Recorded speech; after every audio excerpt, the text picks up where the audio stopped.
बिस्मिल्लाहिर्रहमानिर्रहीम अस्सलाम वालेकुम। दिस इज़ डॉक्टर मोहम्मद सारम और इस वीडियो में आज बात होगी विटामिन B12 की डेफिशिएंसी की। अगर हमारी बॉडी हर वक्त थकी रहती है, हम लेज़ी फील कर रहे हैं, हम फटीगनेस फील कर रहे हैं, या हम चीज़ें भूल जाते हैं, या हमारी कंसंट्रेशन ख़राब हो जाती है, तो ये सारे अलामतें विटामिन B12 की डेफिशिएंसी की हो सकती हैं। विटामिन B12 जो है ये हमारी बॉडी में एक वाइटल न्यूट्रिएंट है जो हमारे इम्यून सिस्टम को इम्प्रूव करता है, ब्रेन फंक्शन को इंड्यूस करता है, हमारे बॉडी में RBC बनाते हैं जिसको हम रेड ब्लड सेल्स कहते हैं, हमारे बॉडी में DNA बनाता है, हमारे नर्वस सिस्टम को इम्प्रूव करता है। तो बहुत ज़्यादा हेल्पफुल चीज़ है हमारी बॉडी के लिए। तो अगर हमारी बॉडी में विटामिन B12 की डेफिशिएंसी आती है तो हमें बहुत सारे फिजिकल इलनेस का और बहुत सारे मेंटल इलनेस का सामना करना पड़ सकता है, जिनमें लिस्ट में सबसे पहले नंबर पे आ जाता है फटीगनेस होगी, टायर्डनेस होगी, स्लगिशनेस फील होगी, बॉडी ड्रेन्ड फील होगी। अच्छा, ये से क्यों होता है? तो इसमें बेसिकली जो मैंने जैसे आपको पहले बताया कि B12 का काम होता है रेड ब्लड सेल्स बनाना। जब B12 नहीं होगा तो रेड ब्लड सेल्स नहीं होंगे। जब रेड ब्लड सेल्स कम होंगे तो हमारे सेल्स टू सेल जो ऑक्सीजन होगा वो कम पहुंचेगा। जब ऑक्सीजन कम पहुंचेगा तो हमारी body low on energy feel करेगी। बेसिकली जो चीज़ें हम खाते हैं विटामिन B12 का काम होता है उसको एनर्जी में कन्वर्ट करना। तो ये चीज़ अगर डिस्टर्ब हो जाएगी तो हमारी बॉडी स्लगिशनेस फील करेगी, टायर्डनेस फील करेगी, फटीगनेस फील करेगी, ड्रेन्ड रहेगी, लेजीनेस होगी, और ख़ास करके सुबह उठते वक्त हमें बेड से उठने में बहुत ज़्यादा तकलीफ होती है, हम बिल्कुल उठ ही नहीं पाते, बहुत ज़्यादा लेजीनेस हो जाती है। अच्छा, सेकंड नंबर पे आ जाता है स्किन का कलर पेल हो जाता है, स्किन पेलनेस हो जाती है या येलोविश हो जाती है। आपने सुना होगा, अक्सर लोग कहते हैं आप बीमार तो नहीं हो, आपका स्किन टोन जो है वो बहुत ज़्यादा येलो है। तो ऐसा ये जो होता है ये भी विटामिन B12 की डिफिशिएंसी हो सकती है, क्योंकि जब जैसे कि मैंने बताया कि विटामिन B12 का काम होता है RBCs बनाना। जब RBCs कम होंगे तो हमारे बेसिकली स्किन का जो कलर होता है, ये जो स्किन के कलर में रेडनेस होता है, ये RBCs की वजह से होता है। जब RBCs कम होंगे तो स्किन में RBCs कम होंगे। जब B12 कम होगा तो स्किन में RBCs कम होंगे। जब RBCs कम होगा तो इसका कलर कम होगा, तो स्किन का कलर जो होगा वो पेल दिखने लगेगा। अच्छा, इस कंडीशन को हम बेसिकली मेडिकल टर्म में अनीमिया कहते हैं। अगर आपको भी अनीमिया के ये सिम्टम्स आ रहे हैं तो आप अपने डॉक्टर के पास फ़ौरन जाएं, ताकि आपका डॉक्टर आपके ब्लड टेस्ट करवाए, आपका हेमोग्लोबिन लेवल चेक करे, ताकि अगर उसमें कोई ऊंच नीच है या आपको ट्रीटमेंट की ज़रूरत है तो आपको ट्रीटमेंट स्टार्ट कर दें। अब नंबर 3 पे आ जाता है वीकनेस। अब वीकनेस क्या होती है? वैसे सुनने में तो ये बिल्कुल फटीगनेस और टायर्डनेस की तरह दिख रहा है, बट वीकनेस एक्चुअल में क्या होता है वो मैं आपको सिंपल अल्फाज में बता दूं। B12 का काम क्या होता है? हीमोग्लोबिन बनाना। हीमोग्लोबिन का काम क्या होता है? हमारे सेल टू सेल जाके ऑक्सीजन सप्लाई करना और इंपॉर्टेंट न्यूट्रिएंट सप्लाई करना।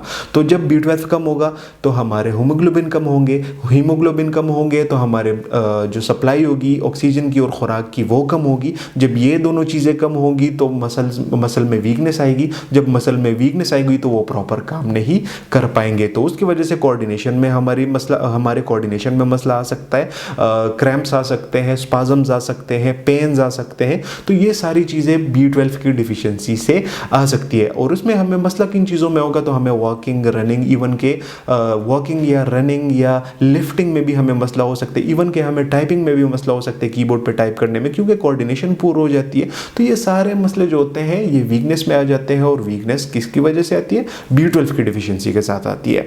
अच्छा, इसके बाद एक और चीज़ आ जाती है नंबर 4 पे, जिसे हम ग्लोसाइटिस कहते हैं। अब ये नाम जो है ये शायद आपने पहले ना सुना हो, बट ये एक फैंसी वर्ड है जो कि यूज़ होता है इन्फ्लेमेशन ऑफ टंग के लिए। अच्छा, ये B12 जो होता है ये हमारी बॉडी में जब जाता है तो ये उन सेल्स को बनाने में हेल्प करता है जो कि हमारे मुंह की लाइनिंग में यूज़ होते हैं, जो कि हमारी मुंह की लाइनिंग है उसे प्रोड्यूस करती है। तो B12 कम होगा तो मुंह की लाइनिंग ख़राब होगी, मुंह की लाइनिंग ख़राब होगी तो टंग में इन्फ्लेमेशन होगी, स्वेलिंग होगी, रेडनेस आएगी। जब ये तीनों चीज़ें आएंगे तो हमें किन चीज़ों में मसला होगा? हमें खाने में मसला होगा, हमें पीने में मसला होगा, इवन के बाज़ औक़ात तो हमारा टेस्ट भी चला जाता है, और बाज़ औक़ात तो हम बात करने से भी रह जाते हैं, हम बात भी नहीं कर पाते। ये इन्फ्लेमेशन कभी कभी इतना बढ़ जाता है। अच्छा, इसके अलावा ओरल हाइजीन की अगर हम बात करें तो वो भी इफेक्ट हो जाता है। ओरल हाइजीन का ख्याल हम नहीं रख पाते। ओरल हाइजीनिक जो इन्फेक्शंस होते हैं या जो बैक्टीरिया होते हैं वो उनके लिए ईजी हो जाता है वहाँ पे उस जगह पे इन्फेक्शन कॉज करना। तो इन्फेक्शन का ख़तरा भी ज़्यादा हो जाता है, अल्सर्स का ख़तरा भी ज़्यादा हो जाता है। इसके बाद नंबर 5 पे आ जाता है मूड स्विंग्स। अब मूड का हमारे B12 के साथ कौन सा ताल्लुक है, तो मैं आपको सिंपल से अल्फाज में समझा देता हूँ। तो कि B12 का काम होता है हमारे ब्रेन को हेल्प करता है न्यूरोट्रांसमीटर्स बनाने में। अब न्यूरोट्रांसमीटर्स क्या होते हैं, तो न्यूरोट्रांसमीटर्स वो मैसेंजर्स होते हैं जो कि हमारे मूड को, हमारे पर्सनैलिटी को, हमारे ब्रेन के फंक्शंस को रेगुलेट करता है। तो होता क्या है, जब हमारे बॉडी में B12 की डिफिशिएंसी होती है तो उसके रिजल्ट में न्यूरोट्रांसमीटर्स कम बनते हैं। जब न्यूरोट्रांसमीटर्स कम बनते हैं तो हमारा मूड जो होता है वो इन्हेंस नहीं रहता या हमारा मूड ख़राब होता है, नॉर्मल से ज़्यादा गुस्सा आने लगता है, नॉर्मल से ज़्यादा हम खफा होते हैं, उन चीज़ों में हमारा जो इंटरेस्ट होता है वो ख़त्म हो जाता है जिनको करने में हमें कभी मज़ा आता था। तो ये सारी जो चेंजेस होती हैं ये B12 की वजह से आती है। तो B12 आपके मूड पे भी असर अंदाज हो सकता है। अच्छा, इसके बाद नंबर 6 पे, लास्ट नंबर पे आ जाता है आई या विजन।